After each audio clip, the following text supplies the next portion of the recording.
A young woman commits suicide by throwing herself in front of a car.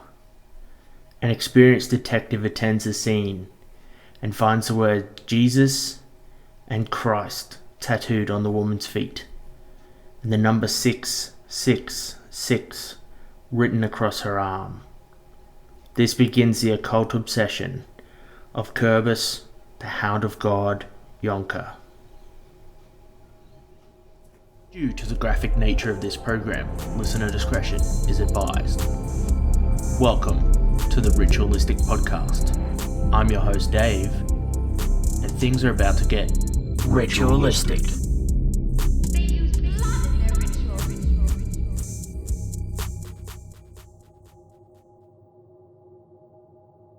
South Africa, in the early 1990s, was a different place to much of the world, with negotiations between the National Party and the African National Congress underway since 1987 to end the apartheid legislation that had been in place since 1948.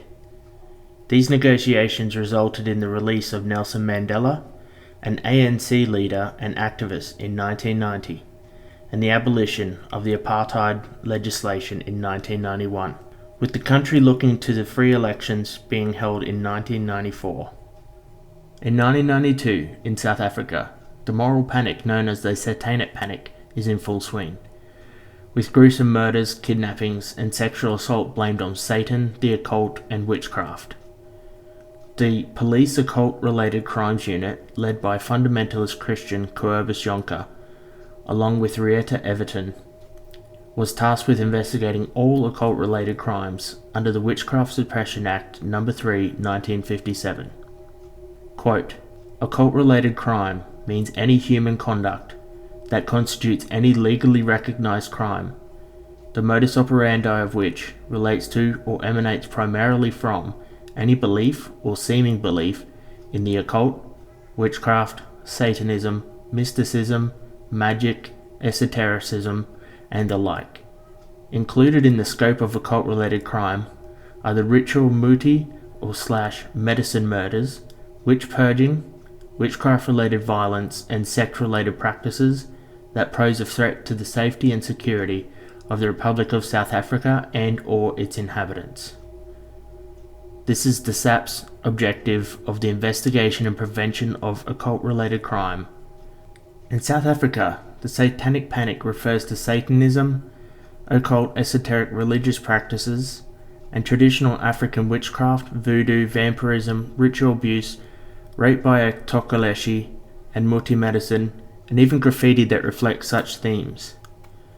A tokoloshi, in Zulu mythology, is a dwarf-like water sprite that is mischievous and evil, sometimes resembling a zombie, a gremlin, or in the form of a poltergeist spirit.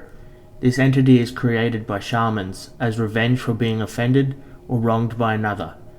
The tokoloshi can roam free and cause mischief, and is known in folklore to bite off sleeping people's toes and rape women. Serial killer Elifasi Msomi claimed to have been influenced to murder 15 people with an axe over 18 months from 1953 to 1955 by a tokoloshi. Muti medicine is a form of traditional healing.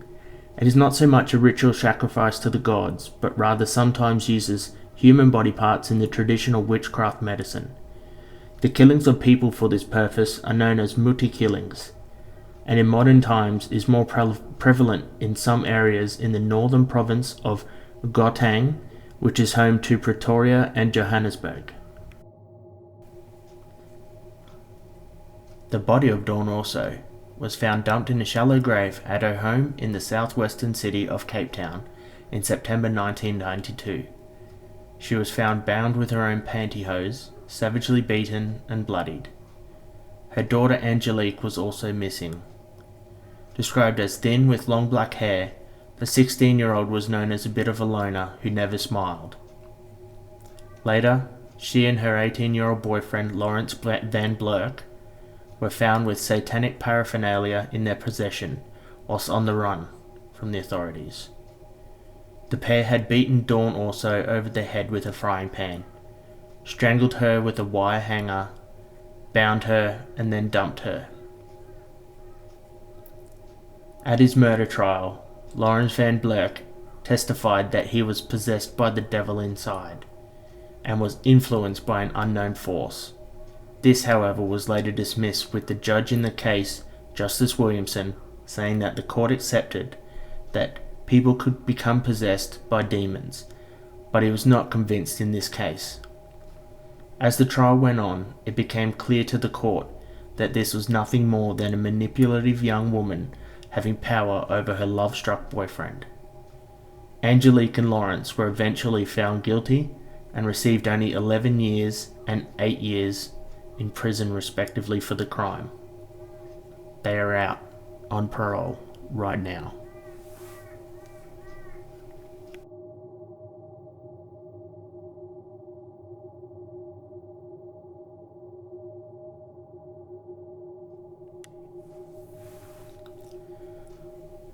Maurice Smith was a 27-year-old self-styled satanic high priest who, with 2 schoolboy followers, brutally murdered and decapitated a homeless man in a shack in East London on the Eastern Cape of South Africa in 1997.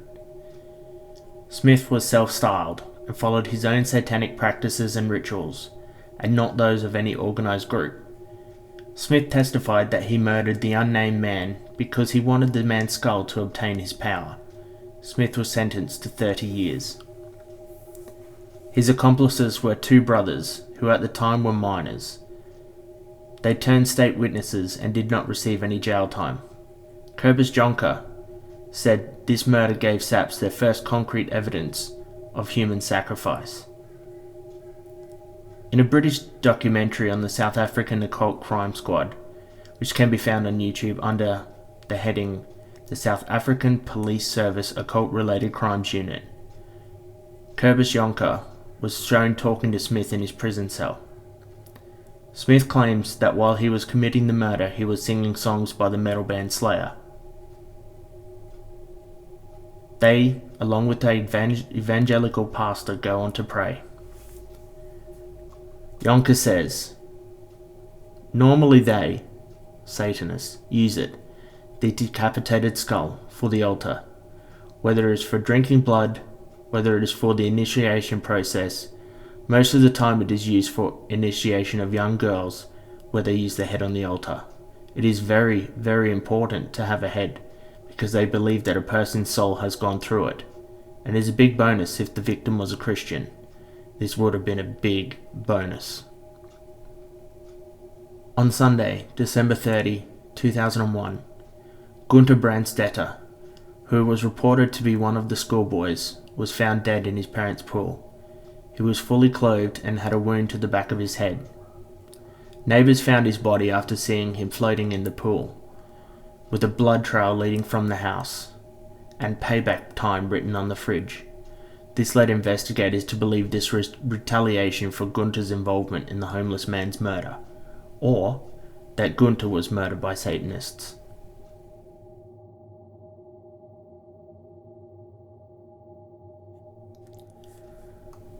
According to Section 9, Subsection 11 of the Human Science Research Council report released in 2010 on the operations of human trafficking networks, quote, "The operations of human trafficking networks may have links to the rituals of satanic cults in South Africa. Certain satanic rituals require human sacrifice, usually that of a child. Through interviews with informants who are, quote, former members of satanic cults in South Africa, the researchers found indications that, quote, the satanic cults operate in all areas of South Africa and have an abundance of financial resources, and that members of satanic cults are usually white, affluent members of society, including doctors, lawyers, and business people, men and women." The Occult-Related Crimes Unit lasted for 10 years in its original form and was never officially disbanded. Being absorbed into other police units over time, it is still around in some capacity, and reportedly around 20 South African Police Service officers are trained in the investigation of occult-related crimes. Cobus Jonker is currently a doctor in sociology, homeopathy, He's an author, a public speaker, and a consultant, and claimed to be an expert in the occult.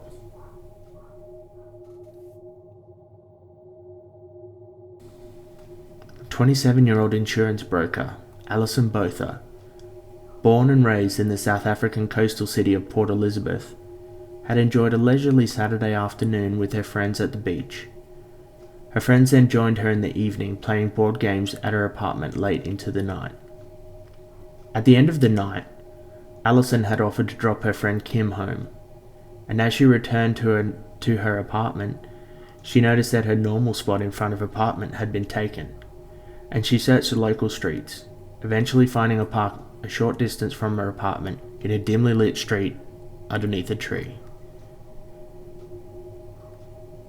As she reached for some clothing items in her car, she was confronted by a tall man with a knife. He said to her, "Move over or I'll kill you," and forced her to move over to the passenger seat. He then got into her car and took off with her still in the car. Frozen in fear and contemplating an escape, she begged the man to let her out, but he would not stop, telling her it wasn't going to hurt her, that he just needed to use a car for an hour. As they came into one of the main streets in Port Elizabeth, the man began searching for his friend.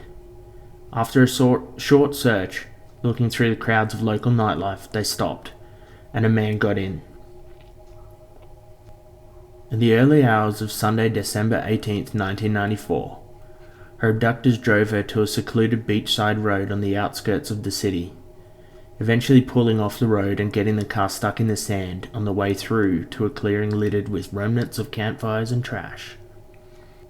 The car stopped, and the man turned off the car. Sitting in silence, one of the men got out and walked a small distance away. Alison, gripped with fear, asked the man, "Now what?" He replied, dumbstruck, "But I thought you would have realized we want sex. Are you going to fight?" Alison replied no, and she thought that if she didn't fight, the men would not harm her.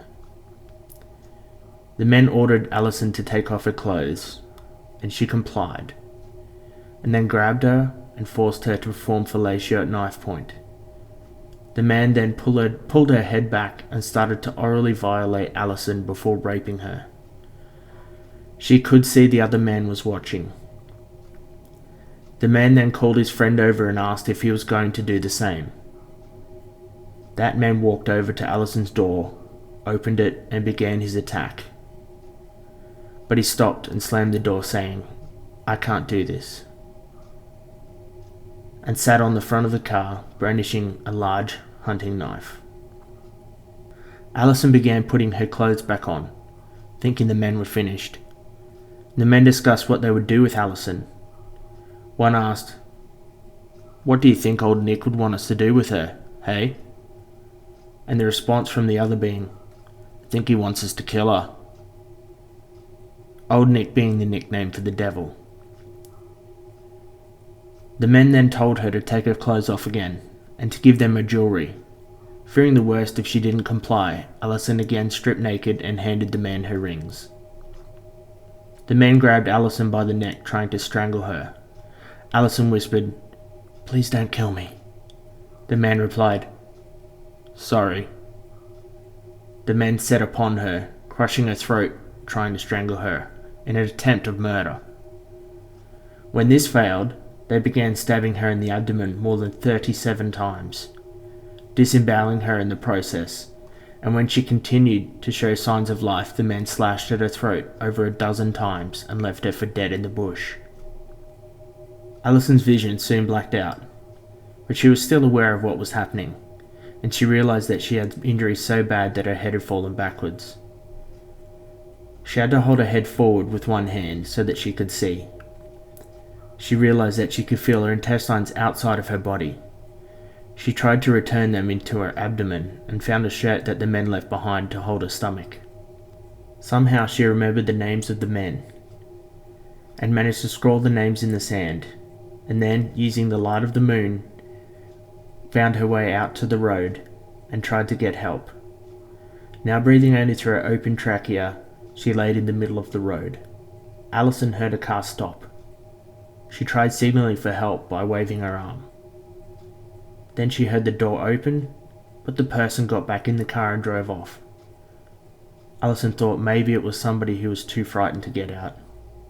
Finally, a 20-year-old man named Tian Illard, who was with his friends returning to a camping spot, came upon her in the middle of the road. Allison was barely clinging to life. Tian got out and took her hand to comfort her and help her, saying, "You're going to be alright. Don't worry. You're not going to die on this road. I won't let you." While his friend called an ambulance, Tian checked her vital signs, and he could tell she had lost a lot of blood, as she was pale and cold.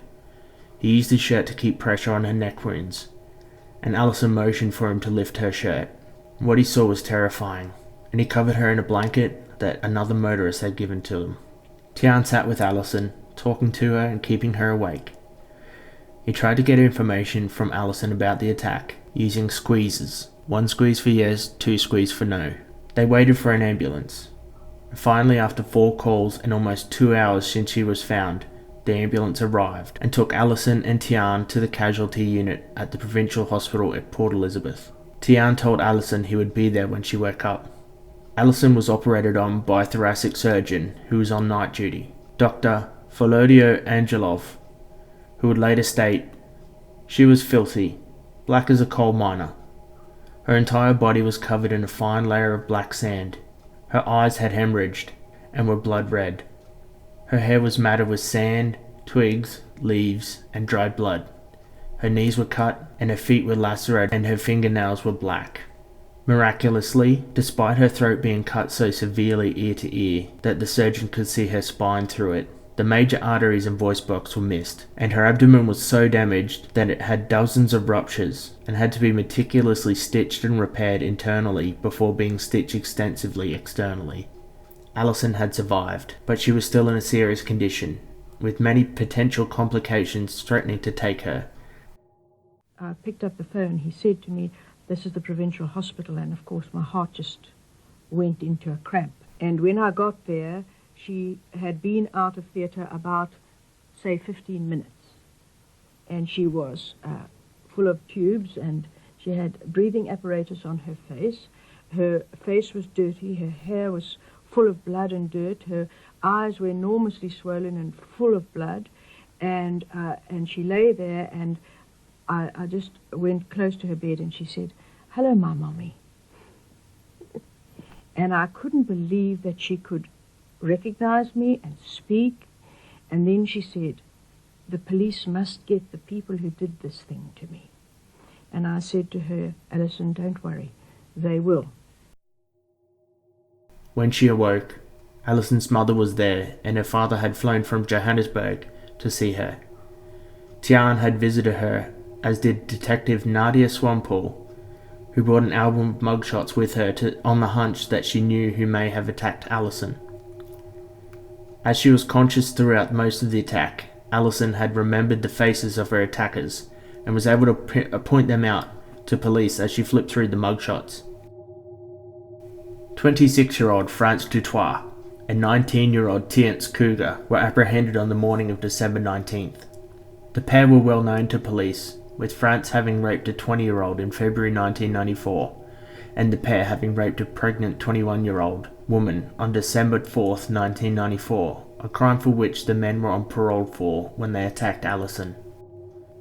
France Dutoit had become involved with Satanism at the age of 13, and when he had been in trouble for setting fire to his dormitory and expelled from school in Standard 6, Grade 8, his police officer father and mother relocated the family to Adelaide, northeast of Port Elizabeth. Here he met a girl that practiced witchcraft, and together they conducted rituals, during which they believed demons manifested. During one of these rituals, Dutoit claimed he became possessed. He believed he had an evil inside that became more prominent when he was drinking. While having sex, it was in his thoughts to kill, according to an article in De Burger, January 28, 1995. Tience Kruger felt he could not get enough sexual satisfaction, since he could not always find a willing partner. He did not believe in God, but did believe in the devil, and claimed during testimony to have had an intense sexual relationship with a satanic witch. Tiance had two nicknames, Damien from the movie The Omen, and Chucky, based on the murderous doll in the Child's Play movies, according to a second article in the same newspaper, De Burger. On June 8, 1995, Frère Detoire held a press conference. It was to discuss his Satanism and the influence it had on his crimes, and to warn others against involvement with Satanism, and to announce that he would undergo an exorcism on June 10th. Sergeant James Lottering of the Occult-Related Crimes Unit contacted Pastor Arthur Frost of the Word of Good Faith Christian Centre to conduct an exorcism on Frère Detoire, which was attended by 7 people and videotaped. Sergeant Lottering later testified that a demon did manifest during the exorcism, and that it took 5 people to keep Detoire in the chair after he became wild and aggressive. June 13th, 1995 was the first day of the trial. The trial was presided over by Justice Chris Jensen, and the lawyer for the 2 men excused himself as he could no longer represent them due to ethical reasons. Detoire claimed during his testimony that he blamed an incubus that resided in him, who he claimed told him to rape all the women and kill Allison.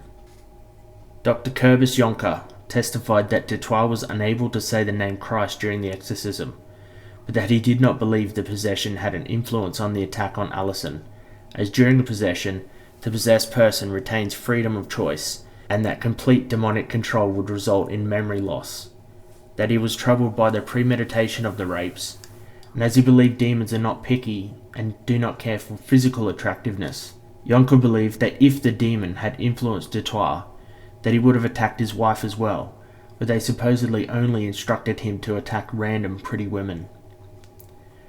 The judge remarked that the claims of demonic possession had no impression on him, that it would be a sad day when his religion served as a mitigating factor, and ruled that it did not play any part in the brutal attack. The men were both sentenced to life in prison for the rape, kidnap, and attempted murder of Allison. The judge ordered that a copy of the sentences be put on the men's criminal record, that it was his wish that the men never be released. In South Africa, a prisoner sentenced to life in prison is eligible to apply for parole after 13 years.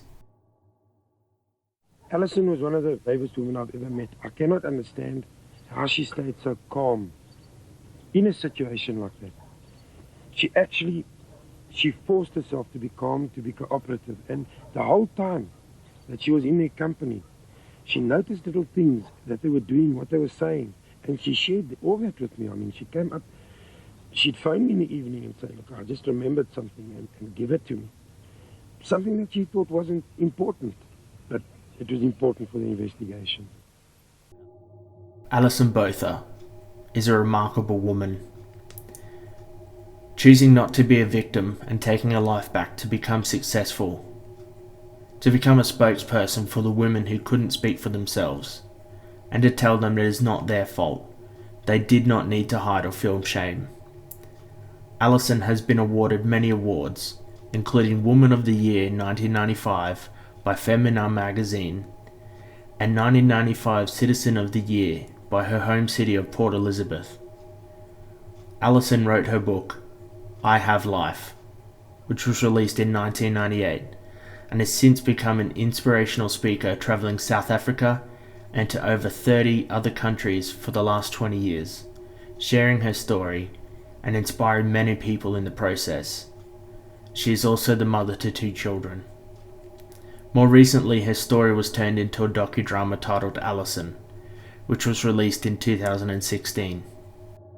So there you have it, South African Occult-Related Crimes Unit. It's very hard to find information on a lot of the cases, and information that isn't repeated. I decided to concentrate on Allison's case because she's a remarkable woman, and there is a lot of research out there into her case. I believe that Allison is very inspirational, very remarkable, and that we can all learn a lot from her journey. It's a shame that she had to go through such brutal attack to become as inspirational as she is. I'm sure that she would have gone on to become a very strong and inspirational woman anyway. I'd love to one day see her talk and to read her book, I Have Life. She's an absolute inspiration, and I thoroughly encourage you to look into her case more and to look into her as a person more. because she has just overcome some massive obstacles in her life. And she's come out the other side as a beacon for those who have gone through similar things and those who have been victimized. So, Alison, if you're listening, cheers to you, and I hope you live a very long and very happy and successful life. Thank you for listening. If you enjoyed the episode, please rate and review us on iTunes. And of course, don't forget to subscribe on iTunes or Stitcher. If you wish to stay up to date with the podcast, please follow us on social media at RitualisticP on Twitter, at RitualisticPod on Instagram, or search for Ritualistic Podcast on Facebook.